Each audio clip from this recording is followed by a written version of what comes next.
Assalamualaikum warahmatullahi wabarakatuh. Shalom, Om Swastiastu, Namo Buddhaya, salam kebajikan, salam sejahtera untuk kita semua.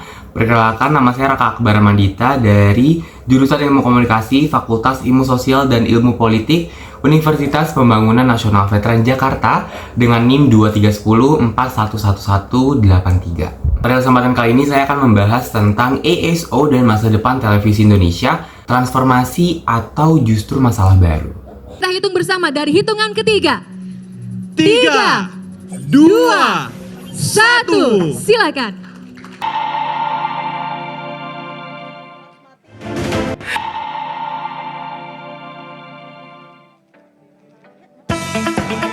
Dan dalam sesaat lagi seluruh stasiun TV ternyata sudah mati semuanya. Betul, dan kita bisa saksikan bersama bahwa seluruh TV digital yang ada di sebelah kanan panggung sudah bisa kita saksikan dengan baik dan juga jelas. Pernahkah Anda menyalakan televisi dan tiba-tiba layar hanya menunjukkan semut berdesakan? Jika iya, selamat datang di era Analog Switch Off atau ASO. Sebuah perubahan besar dalam industri penyiaran Indonesia. Pemerintah menyebutnya sebagai langkah maju menuju digitalisasi. Tetapi, apa ini benar membawa manfaat bagi semua lapisan masyarakat? Atau justru membuat masalah baru? Mari kita simak bareng-bareng di video ini. Apa itu ASO dan mengapa harus ditetapkan? Analog Switch Off atau ASO adalah kebijakan penghentian siaran televisi analog dan transisi ke siaran digital. Indonesia mengikuti jejak banyak negara lain seperti yang dulu melakukan hal ini, seperti Jepang pada 2011 dan juga Amerika Serikat pada 2009. Tapi kenapa sih sebenarnya harus beralih? Yang pertama itu adalah efisiensi spektrum frekuensi. Siaran digital lebih hemat frekuensi sehingga sisa frekuensi itu bisa digunakan untuk keperluan lain, seperti pada jaringan 5G. Yang kedua adalah kualitas gambar dan suara yang lebih baik. Tak lagi ada gangguan sinyal seperti gambar berbayang atau juga suara mendem yang seperti terjadi pada dulu-dulu. Yang ketiga adalah lebih banyaknya kanal siaran. Digital memungkinkan suatu frekuensi digunakan oleh beberapa stasiun televisi, sehingga lebih banyaknya variasi konten yang akan ditampilkan. Sepertinya terdengar bagus bukan? Tapi apakah ini berjalan mulus di Indonesia?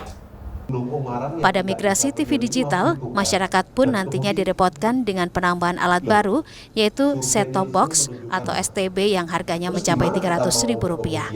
Terkait set-top box, pemerintah berencana akan membantu warga tertentu secara gratis yang akan dibagikan berbarengan dengan pembagian BLT. Bab kedua adalah tantangan dalam implementasi ASO. Sejak diberlakukannya ASO, banyak masyarakat mengeluhkan hilangnya akses siaran di televisi, terutama di daerah-daerah yang sebelumnya itu mengandalkan antena analog. Banyak sekali daerah-daerah tuh yang sebenarnya tuh masih terpencil dan juga belum terjarah oleh ASO ini.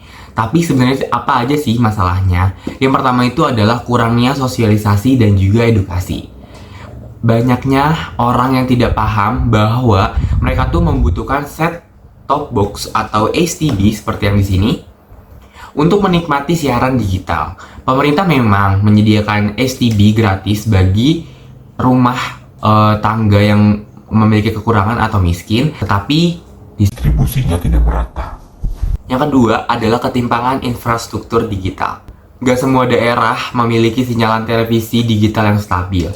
Beberapa wilayah bahkan kehilangan akses sepenuhnya karena belum terjangkau siaran digital. Yang ketiga adalah dampak terhadap industri pertelevisian. Stasiun televisi kecil menghadapi tantangan besar dalam menghadapi teknologi baru ini.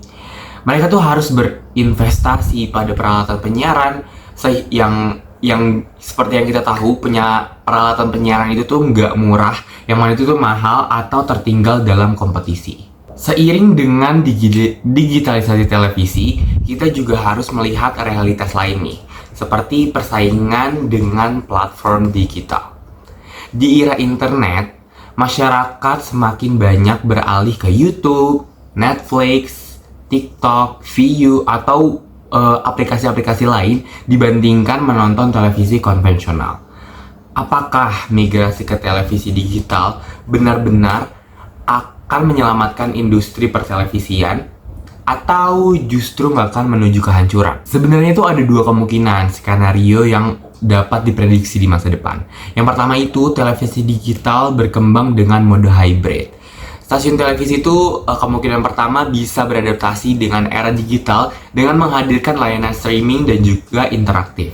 Sebenarnya udah ada contoh untuk layanan streaming dan interaktif ini tuh seperti dilakukan TVRI dan beberapa stasiun televisi lain.